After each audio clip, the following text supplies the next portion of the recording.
Welcome, my friends, to the Bob and Brad podcast. My name is Mike Keenitz, and today I'm interviewing Dr. Yoav Suprun, who is a physical therapist and author of the book Aging Without Aching. We're going to be talking about how to relieve pain, improve your posture, and move better. So without further ado, here is Dr. Suprun. Welcome to the program, Dr. Yoav Suprun. Did I pronounce it right that time?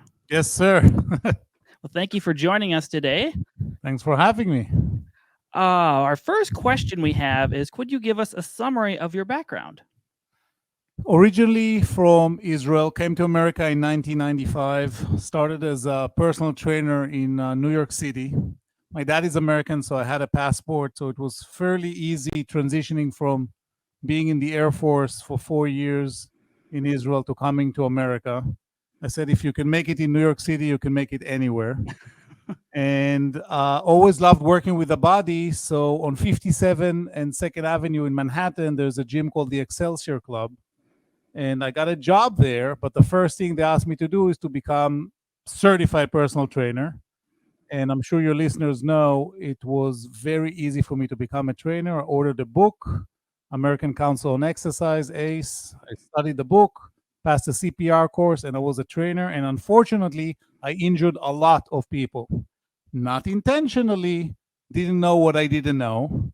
And I try to get better, associate myself with better trainers, more experienced, but I could never figure out what to do when someone have back pain, neck pain, and it keeps getting worse. And I kept stretching them, and some of the stretches were inappropriate.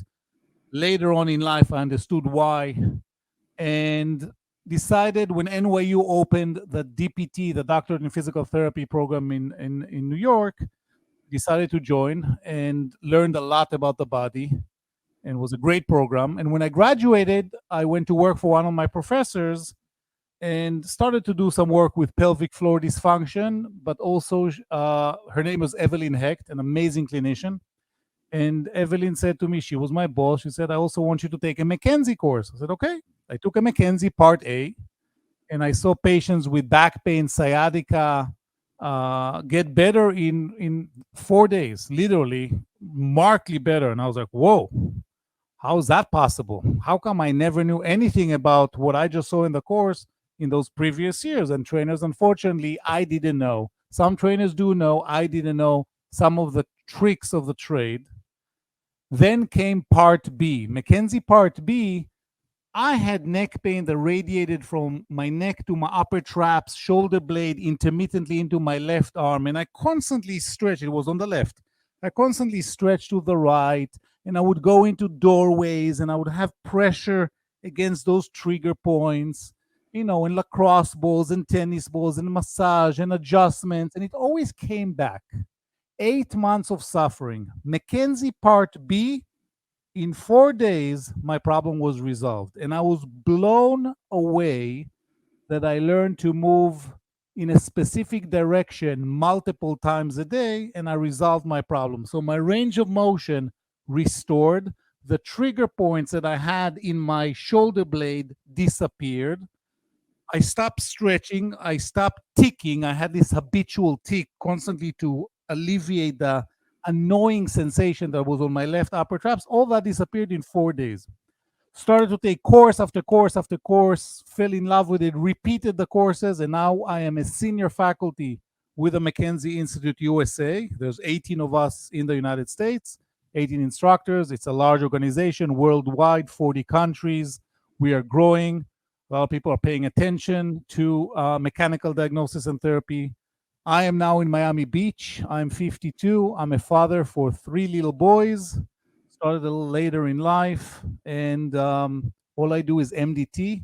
So I teach that to professionals, chiropractors, physical therapists, medical doctors, nurses, athletic trainers, as well as do corporate education on prevention strategies for common mechanical pain such as neck pain, back pain, sciatica, stiffness, knee, hip, etc.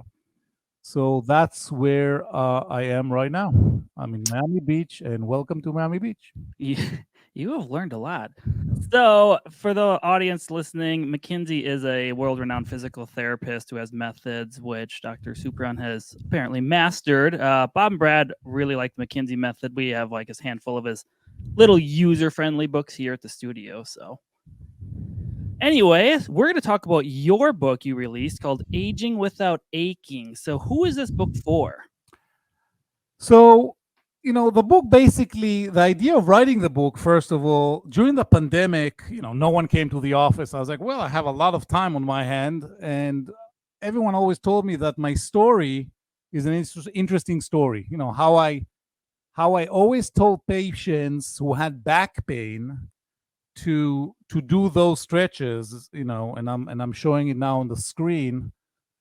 So when anyone that had back pain, I would say to them, bend forward in the shower, have the hot water hit your back, try to touch your toes, hug your knees to your chest in the morning, do the child's pose, if your back hurts. And if it goes into your buttock, do the piriformis stretch. These were very common stretches that I would give people to do. And I didn't realize that some of the patients who did that actually, while it felt good to do those stretches, I would get a phone call a few hours later, like, after we worked out, I'm so much worse. And it blew my mind. As I thought stretching is the right thing for everyone. As a trainer, I thought stretching is mandatory. And when it feels good, you want to do it. So I would tell people, do it a lot throughout the day. And I never realized that mechanical pain presents in the following way. So you sit for a while, whether it's on your sofa, in your car, at a restaurant, at the office, you get up, and the first couple of steps, as you walk, you feel this mechanical blockage in your back, possibly some buttock pain. Maybe it's radiating into your hamstring. As a trainer, I told everyone, stretch your butt, stretch your hamstrings, and do those stretches I just showed. And I never really realized that some of those patients need movements that are opposite of those specific stretches.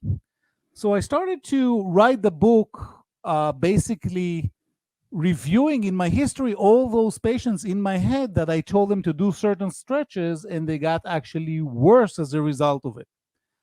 An interesting study that was published in 2020 by Rosedale et al., published in the Journal of Manual Manipulative Therapy, called the XPAS study, Extremity Pain of Spinal Source. This is a group of international researchers, and this study I mentioned in my TEDx talk that I did in October 22 in Breckenridge, Colorado, which is online. 71% of hip pain is not your hip. It's a problem in your back that manifests in the hip or into the leg.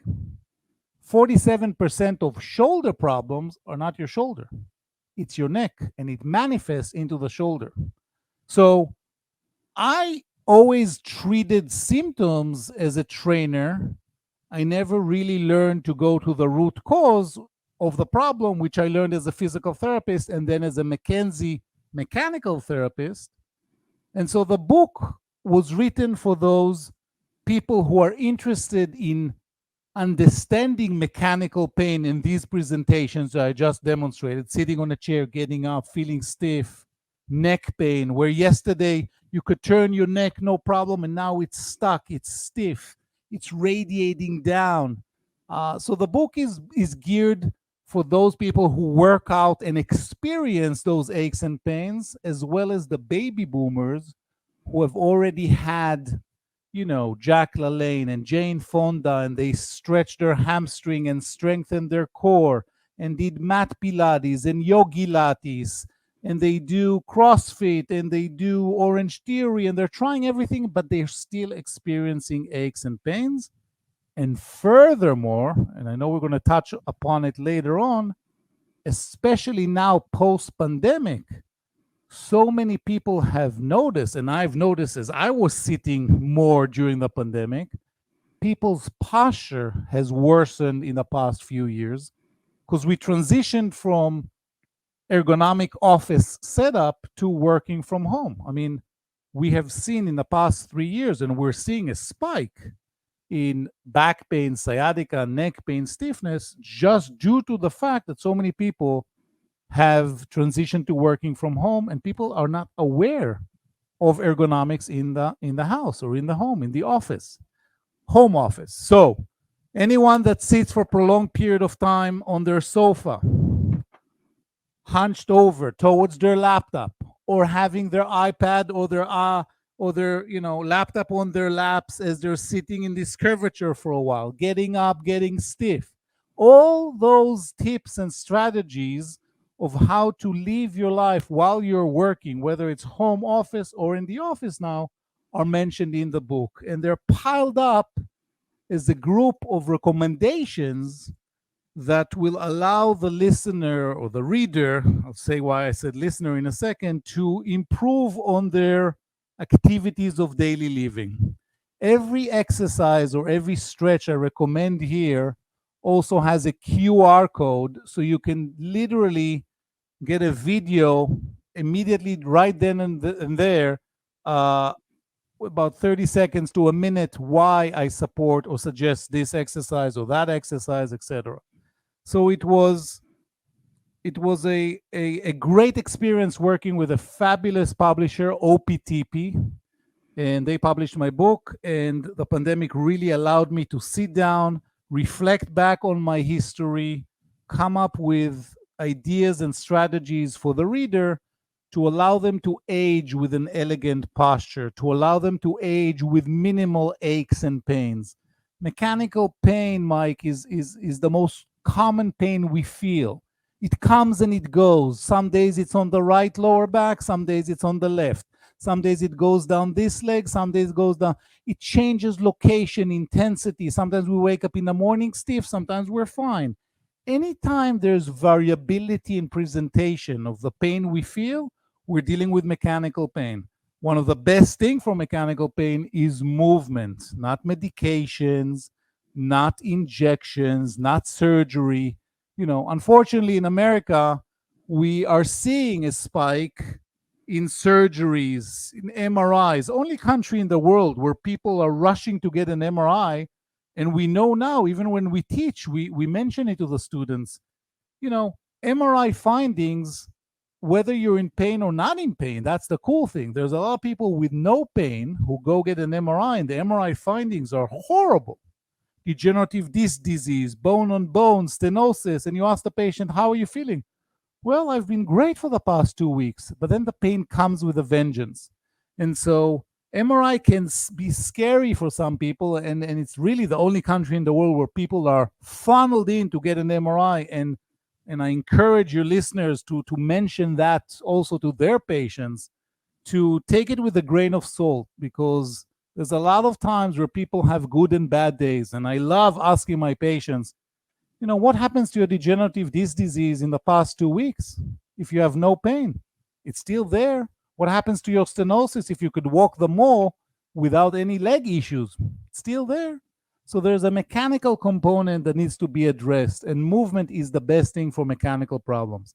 We're seeing a spike in addiction to opioids. It's all over the news. I highly recommend to watch on Hulu. There's a show, it's called Dope Sick. It's about 8 episodes about what happened with OxyContin in America.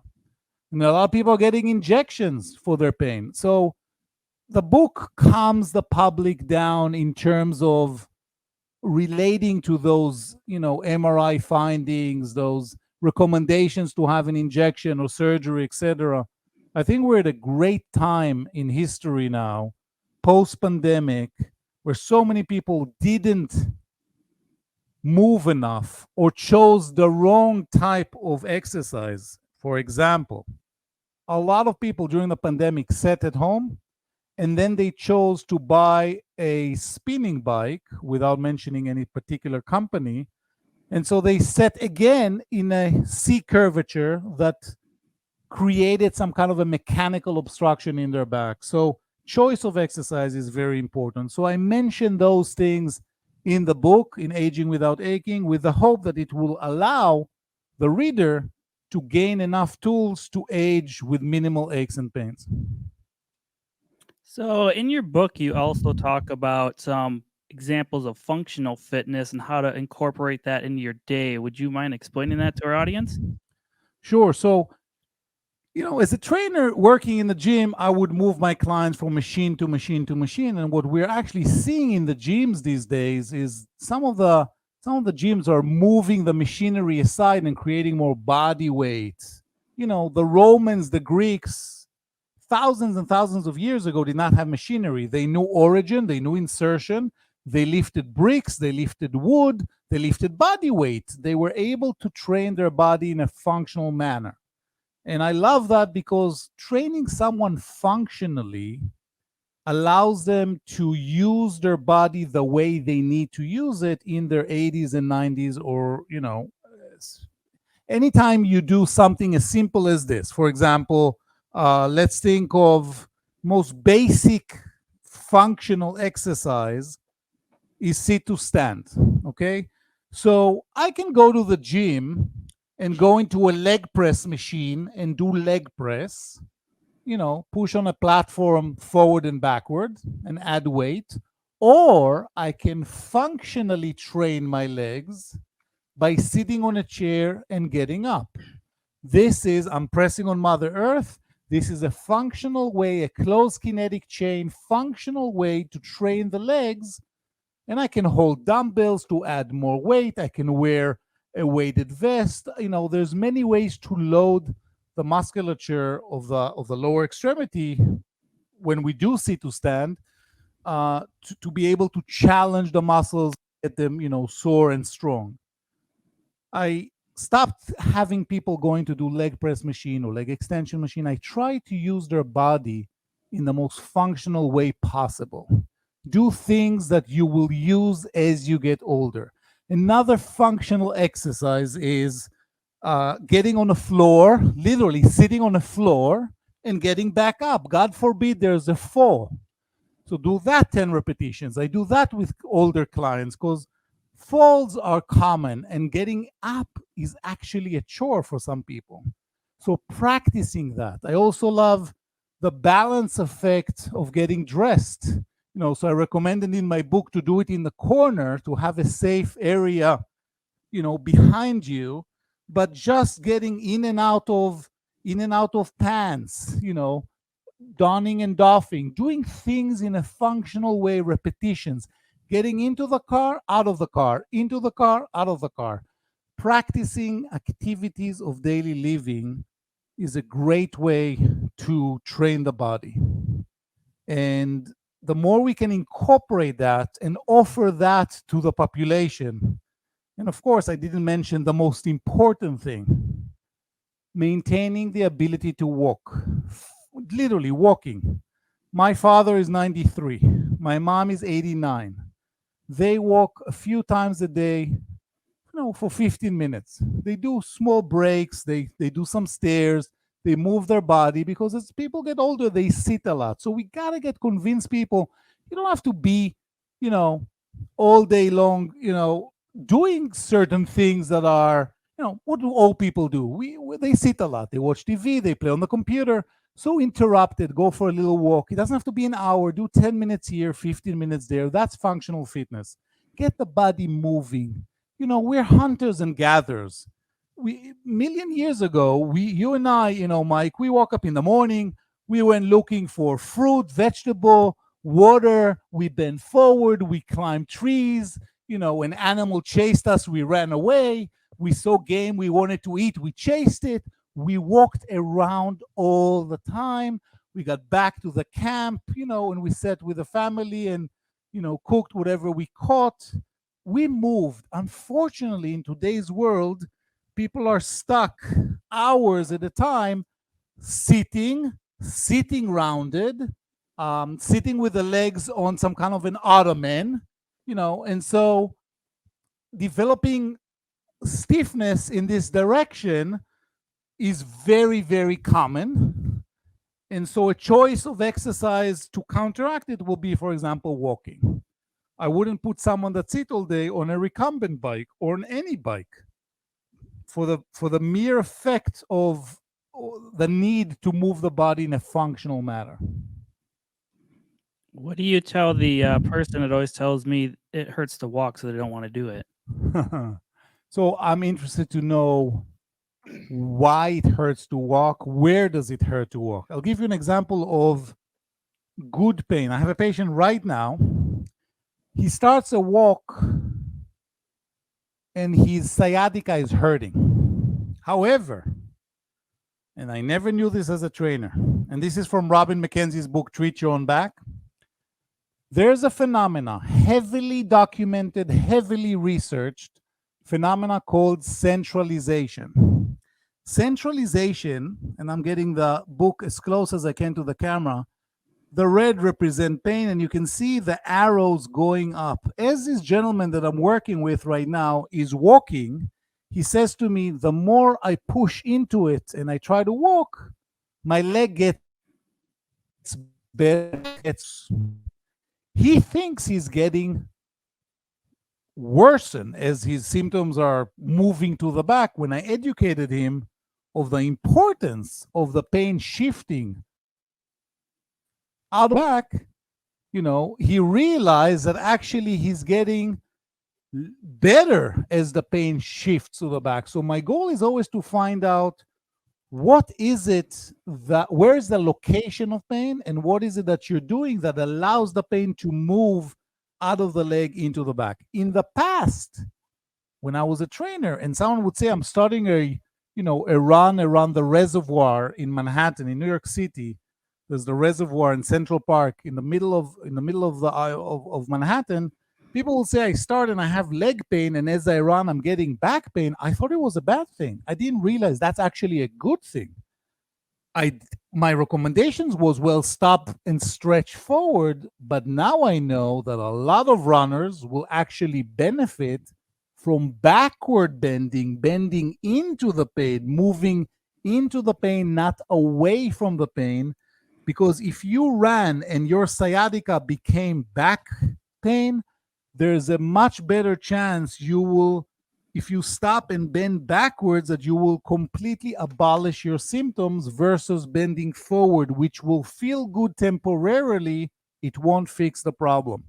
So back to your question, Mike, I want to know where the pain is. And often, once you understand mechanics and you can direct the patient to not fear pain, because pain is, it's a phenomena that we are told is a bad thing, but it's not. You got to understand pain. Where is the pain? As a trainer, I always said no pain, no gain. And then a patient goes to a doctor and he or she will say, if it hurts you, don't do it.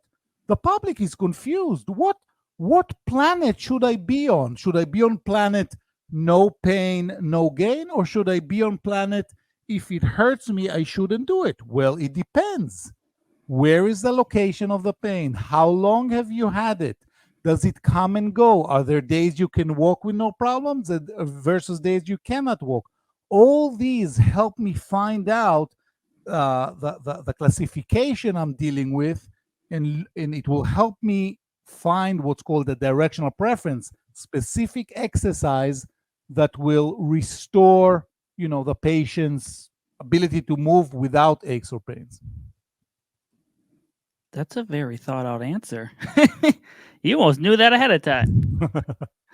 All right. So in your book, you also talk about posture and the importance of it. Could you tell us 3 posture exercises that you would recommend? Okay, so McKenzie said there's a video of him online. He says, if there's one thing that will help more people in one hit, will be to ensure that everyone sits properly. Now, there's disagreement around the world. There's no such thing really as correct posture, because what might be correct for me may hurt you. But there are certain changes of posture that we all experienced that affect our symptoms. So throughout my career, and I've been doing this, now over 20 years, I've learned that there are certain specific exercises that if a patient does regularly, it will allow them to make sure their spine ages in an S curvature. So let me have a spine here. So here's your right butt, left butt, lumbar lordosis, thoracic kyphosis, cervical lordosis, right? So if the spine ages into an S, in general, S for safety. So our goal is, and you know, your listeners, our listeners right now, they're familiar with people who sat for prolonged period of time, and when they got up, they felt this obstruction. And then as they walk, often people feel better as they approach the S curvature. And that we see it on daily basis. So the goal is to find specific exercise that can help you achieve the S curvature throughout the day, maintain it, practice it. And the first one that I wrote in the book is the one that was invented by Robin McKenzie. And it's called the slouch overcorrect. He called it the slouch overcorrect originally, and that involved literally moving from a slouched posture to an erect upright posture. Okay, a slouch posture is something that we all see on daily basis. The problem is we were told as kids by our mothers, our teachers, grandparents, sit straight. Kids sit straight for 5, 10 minutes. I'm sure, Mike, you remember some point in your childhood someone told you to sit straight. We hold it for a few minutes and then we say, screw that, we can't, and we go back to here. We try maybe one or two more times and kids give up. Because what actually happens is you're isometrically contracting the back muscles, demanding from those muscles to hold you upright. You're not giving them any rest.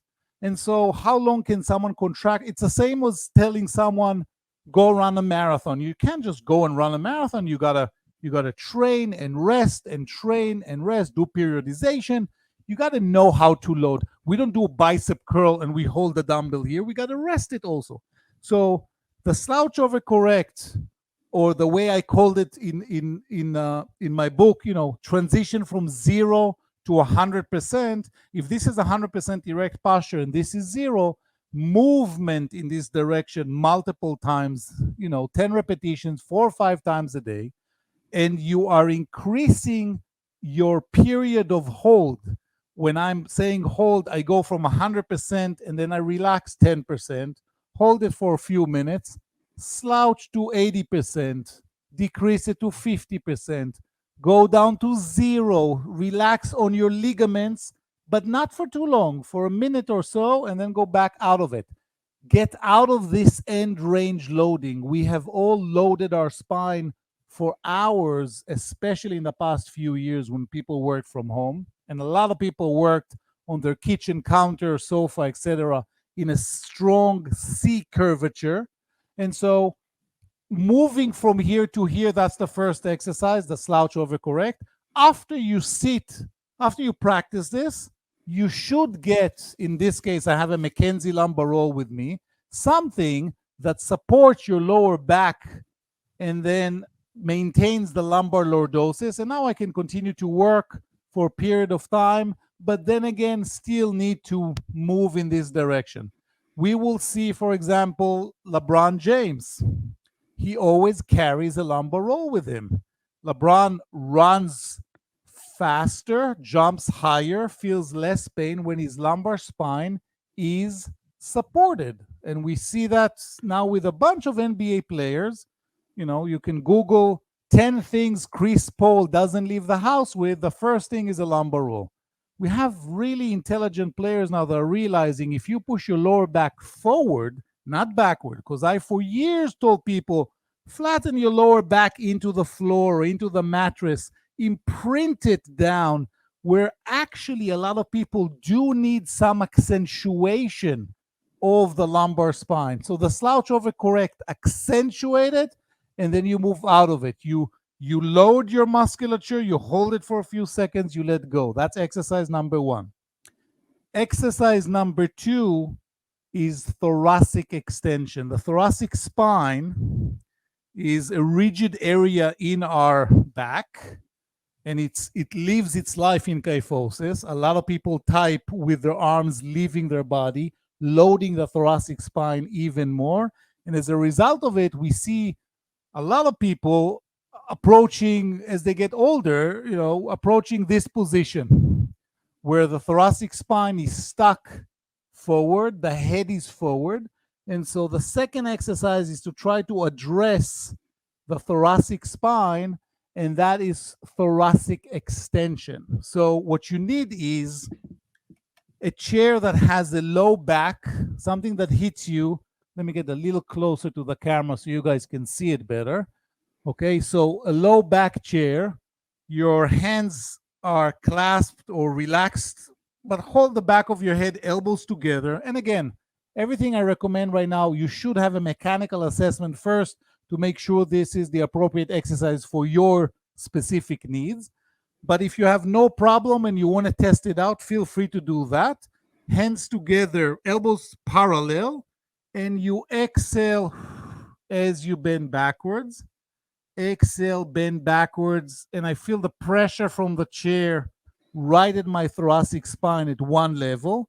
Then I scoot my butt a little forward. Now the chair hits me about an inch higher, and I go and I do another 5 to 10 repetitions of thoracic extension, and further glide forward and do another set of that. And so eventually I get to cover a bunch of points in the thoracic spine, enough real estate to try and loosen up the kyphosis that the thoracic spine lives in. I'm 52. I refuse to age stuck forward. I refuse to push a walker in the future. I know the benefit of keeping my spine upright. Everything in the body works better when the spine is happy and the nerves that come out of the spines are happy. Here we load the spine in a certain manner. Here we relieve it. So thoracic extension is the next exercise. And the last one, that is called the wall alignment. The wall alignment is done against the wall, where you actually bring your head and your palms, you open your palms forward, all the fingers go to the wall, you retract your head straight back, and you do repetitions of opening the chest, retracting the head, opening the chest, letting go. Repetitions of this movement. I used to give patients a lot the corner stretch, and I stopped doing the corner stretch because I noticed that patients, number one, don't do it a lot. No one likes to be stuck in the corner. Number two, if they are practicing this, they increase the time of them doing it during the day. And so they can stand eventually at a gas station, at a supermarket. It's just an easy motion to do. It's really important, in my opinion, to age with the ability to retract your head without the nose coming up. So I'll get a little closer to the camera and you'll see me retracting. It's almost like a double chin. Think of someone that ate a lot of garlic is coming to kiss you, and you move your head straight back away from them. That motion, almost like a drawer that's pulling back, that motion has saved me from developing recurrence of my symptoms. I learned that if I look at my phone or at my laptop for too long with my head forward, or I sit and watch TV with my head with pillows behind, leaning against the headboard in bed with pressure behind my neck, gave me recurrence of my upper trap and shoulder blade spasms. First thing I do, I correct my posture. I change my posture and I start to retract my head. I can tell you, Mike, that I do this motion daily, probably 40 to 60 times, in addition to other things. And again, you should get assessed to make sure this is the appropriate movement for you. In addition to that, I also extend my neck and I add a little bit of overpressure on that. That helps clear any stiffness that I may develop, usually more left than right, in the joints of the neck. So I'm using movement that we rarely really do on daily basis. The neck moves forward, we brush our teeth, we shave, we drink our coffee, we eat our meals, we look at laptops, we drive, the head migrates forward 8 pounds multiple times a day. People type hours a day, and eventually we get to age 60, 70 stuck here. And another problem with being stuck here is the center of gravity now shifts forward. So there's a better chance of me falling if I'm stuck like this when I'm 70 or 80 versus here. So it's also another functional way to look at it is you're doing those exercises not only because it looks nice and elegant to maintain upright posture as you age, but it also helps to prevent falls in the future. So to summarize, we have the slouch over correct, the 0 to 100%, we have thoracic extension, and we have the wall alignment. All three of those are combined with a QR code in my book, and I hope the listeners will enjoy it. Here's the last one. That's the wall alignment, opening the palms, opening the chest wall. You can also do it once a person achieves good range. You can do it also with a foam roller in the thoracic spine. Put that against the wall. Stand against it, and just use it as an additional range to open the chest wall even further and to retract the head even further. So for those listening, you're going to have to probably watch that to understand exactly everything. Best, yes. Best if you watch it on your guys on Bob and Brad's YouTube. Yep. All right, we're going to get into specific body parts and pains and habits you see. So we're going to start with neck pain since we talked about a little bit.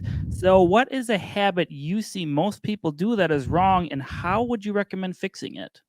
Okay, great question. I will go back to my pet peeve, which is, let me just circle back here. This is it. I know he looks a little bit like Vladimir Putin, but no intent. But looking down, I mean, guys, looking down at the phone, why do people do that is beyond me. Now, how do you avoid it? How can you fix it? A simple solution. I'm a righty. First of all, I would recommend for anyone to have some kind of a button or a ring in the back of their phone to help hold the weight of the phone. I'm righty, so I'm taking my non-dominant, my left hand, and I basically weave it underneath, and I extend my fingers, and now I'm looking at my phone at eye level. Okay, so I can scroll to look at emails or texts with my dominant hand. I'm just reading here. If I have to type, I will use two thumbs. I'll drop my gaze. My eyes look down. I will not drop the weight of the head. So that's something I would encourage people to keep in mind. Going into ergonomics just a bit, not a lot, just a bit. Another thing that is very important that people are not aware when we use technology is to make sure when you're using a laptop or a desktop that the monitor, excuse me, the eyes are at the top of the monitor looking at the screen, but elbows should be by the side of the body. Get yourself a chair with the lumbar support. Hips should be slightly above knees to allow for the S curvature to be achieved with more ease. Keyboard that comes to you, adjustable high desk. That's a big thing. Every corporation is now offering, most corporations are offering the ability to do sit to stand. We need to move more. We're sitting for too long. And so aligning yourself properly or setting your body right properly when you type for a while is very, very important. So phone usage and a little bit of ergonomics at the office and at work. And those posture stretches you just went over would really work for neck pain. They should, yes, they should really help. So if someone calls me, my neck hurts, what's the first thing I should do? First thing, change your posture. First thing, change your posture. Ask the patient again, what happened to your pain here? Next thing, if that gave some relief, retract your head a little bit. Start working on that. Obviously, again, get checked, make sure you have a mechanical assessment done. But often if people call me like, my neck hurts, okay, change your posture, what happens to it? Next category is the almighty back pain, which is very prevalent nowadays. So what are some habits you see and how should someone fix it? So the habits are, again, post pandemic, where people sit, and I have a sofa here in my office. Let me just move the chair so you guys can see it. The habits are sitting for prolonged period of time on low, deep sofas. People come home, they settle there at the office, and then they sit with the legs on the coffee table, falling into a strong C curvature. And so my spine is now, I am loading the ligaments in my spine, whether I sit like so or I sit in bed like so. Um, Basically, anytime we hang in this position, the ligaments in the spine that connect bone to bone are getting, it's called creep loading. Creep loading, over a period of time, the ligament starts to become extra flexible. That's why people say, all I did was I took a piece of paper out of the printer and my back went out. How is it possible that something so trivial threw my back out? Well, what did you do 24 hours before? Oh, I did watch TV for a while or sat in a C curvature for a while. And that's often the culprit. That's often, not always, something that has a relationship to a creation of back pain. So people say to me, but I don't want to sit with a lumbar roll on my sofa. Okay, fine. You can get a decorative bolster. You can get something in your lower back that if you want to slouch and relax, at least maintain the S curvature of the spine. Now I'm not loading my ligaments. I took them out of creep loading and I'm changing the position of the joints of my spine, which will help me reduce stiffness. Number one. Number two, let's say I did develop back pain. And if you call me, Yoav, you say, my parents just arrived at Miami International Airport. Dad took the luggage out of the conveyor belt and threw his back out. What should I do? The emergency panic procedure, if I had to guess, will be for back pain, will be to lie prone first for a few minutes, prop on your elbows, lying prone in extension for a few minutes.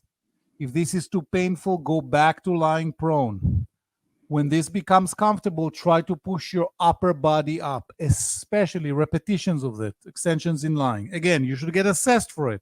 But if someone says to me, I'm giving you $1,000,000, get me out of this pain. I just was at the airport, took the luggage, threw my back out, lie on the floor, rest on your belly. I would not tell them, knowing they were on the plane, knowing that the accident, quote unquote, was bending and lifting a suitcase. There's a very good chance I will not tell them to bend forward and alleviate their back pain. Again, this might feel good, it will not fix the problem. Usually, to fix the problem, we need to move in the direction of the pain, into the pain, not away from the pain. So the three exercise emergency panic procedures are from McKenzie's book Treat Your Own Back, and I highly recommend at least reading that as getting as a way of getting a little bit more knowledge as to the benefits, the possible benefit of extension. Yes, all the McKenzie books are written for the layperson. They're pretty short and to the point and give lots of demonstrations for people who've never read them before. All right. Sorry, were you say something? 100%. No. Okay. Next question, we're going to talk about shoulder pain. So common habits you see and how people can correct it. So shoulders, it's a ball of socket joint, shoulders and hips. So there's multiple ranges we can move in. There's, we basically have limitless possibilities of movement. What we don't do a lot with our shoulders. So let's think on a 24-hour period, what do? We hold the wheel, we cut food, we type, we shave, we move our shoulders. We take a sweatshirt or a shirt out of a dress, out of a cabin, whatever it is. The motion is usually here. Where we usually don't go, where we usually don't take the joint, is movements here or here, what's called functional internal rotation. And so we see people hold their shoulders a lot like so. That's us, human beings. That's we usually operate here. Again, as hunters and gatherers, we used to do more things here. We don't a lot today. And plus, people go to the gym, they do too heavy flies and bench press and all kinds of activities that close the body. And so the shoulders are suffering as a result of the fact that people are not aware. And I wasn't aware as a trainer that if someone types a lot, the more flies or the more bench press you give them, you will tighten them even further. And so, and again, I always have to preface you should get assessed, but if your shoulder hurts, I will examine what is the effect of shoulder extension. So I'm placing my my arm directly behind me and I'm squatting down. As my arm goes up, that is called shoulder extension. I want to see what the effect of doing that repetitively has to do on your ability to do, whether it's abduction or flexion, etc. Whatever baseline of pain that the patient presents with, when I assess them, I assess their extension. I also, excuse me, assess their internal rotation. And so McKenzie wrote not only spine books, a lot of people are not aware of it. He wrote Treat Your Own Shoulder, Treat Your Own Hip, Treat Your Own Knee.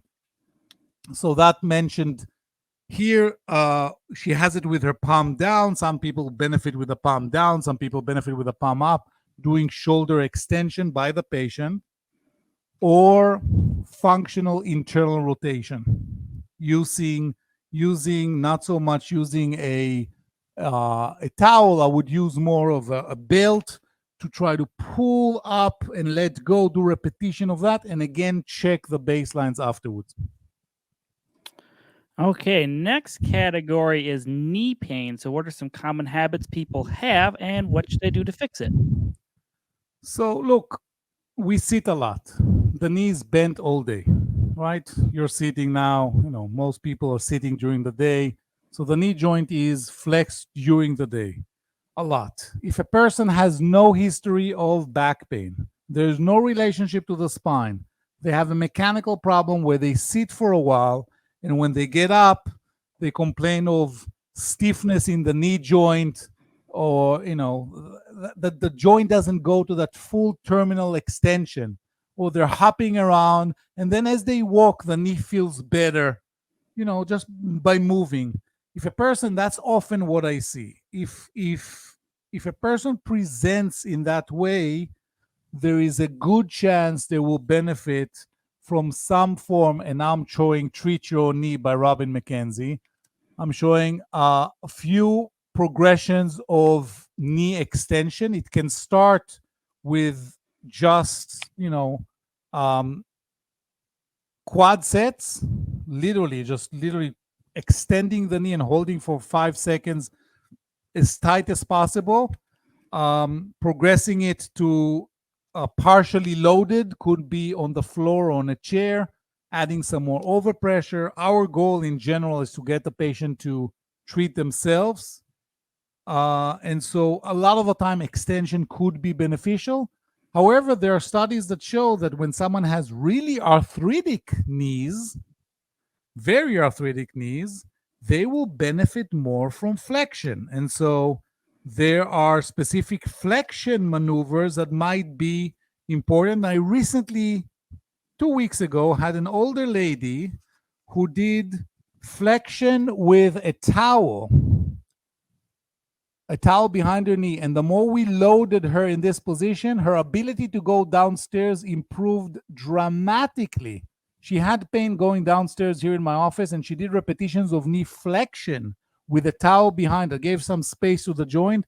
The beginning, the first 10, 20 repetitions were painful, and then it was no worse as a result. And she got into it, and then she said, it actually feels good. We loaded, go back to the staircase, check it. She went downstairs. She said, I can't believe it. A year of having problem going downstairs resolved with knee flexion. So important to understand what's the directional preference. You need to have a mechanical assessment. Because we spend a lot of time in our day sitting, extension of the knee is the first I would check. but don't neglect also flexion of the knee. And the last body part we're going to talk about is hip pain. So, how can someone fix hip pains, and what are some common problems you see? I'm going back to the EXPA study, extremity pain of spinal source. So if someone says, my hip hurts, and they're pointing at their butt, in our world, this is not a hip problem. In our world, this is a back problem, especially if they also mention that they have back pain on that side. But assuming it has no relationship to the spine has been ruled out because we sit hours a day, because our hips, again, just like our knees, common sense, because our hips are usually 90 degrees when we sit, flexed, and people say, my hip flexors are tight. What's the most important maneuver I would choose when someone comes and they have groin pain a lot of the time, which is, demonstrated often with a hip derangement. If that's the case, I will check the benefit of loaded hip extension. So I would use some kind of a cushion under the knee, dropping a cushion on the floor, putting my right knee on it, left leg in the front, and I would push myself into repeated hip extension. Sometimes I'll need to go faster or ballistic into it. There are times when someone needs to do that with a hip in internal rotation or external rotation. Sometimes we have to change the angle. The common thing is we do a lot is we cross our legs. So right now I'm externally rotating my hip. I've had a bunch of patients who had a full resolution when we did hip extension while their hip is in internal rotation and extension. And so we cover this in our courses. In part C, McKenzie part C, we address the advanced lumbar spine with lower extremity. We address the hip, knee, and ankle. Part D is advanced cervical spine. We address the neck, but we go into shoulder, elbow, wrist. So MDT is not just back or neck. A lot of people are not aware of it. McKenzie is not just spine. McKenzie is the full body, basically. And so the hip is another very interesting, challenging joint. And if someone is older and they need to use a chair to do hip extension, then you just use the chair. You can load it like so, and you get the same benefit, the same effect. You can do it on a sofa. Repetitions of that, and then recheck the baseline, whether it was squatting, whether it's going up and down the stairs, etc. So, if people want to find out more information about you or your book, where can they go to do that? Okay, so the book is on optp.com. It's called Aging Without Aching. And it's also on Amazon. Those of you who are on Instagram, Dr. Yoav, DRYOAV on Instagram. I post content there. I also post content on LinkedIn. And Yoav Suprun, Suprun is my last name. And basically also on my website, which is dryoav.com, dryoav.com. And anything I can do to further assist anyone who's interested in studying or learning MDT, or if that's a direction they're interested in exploring, I'll be happy to answer any email, any questions. On Facebook, it's South Beach Spine Physical Therapy. That's on Facebook. On Twitter, it's Ask Dr. Yoav, AskDrYoav. I think we cover all social media. Well, thank you for joining us today. This was a very informative and well done podcast by you. Thanks for inviting me, guys. I appreciate it.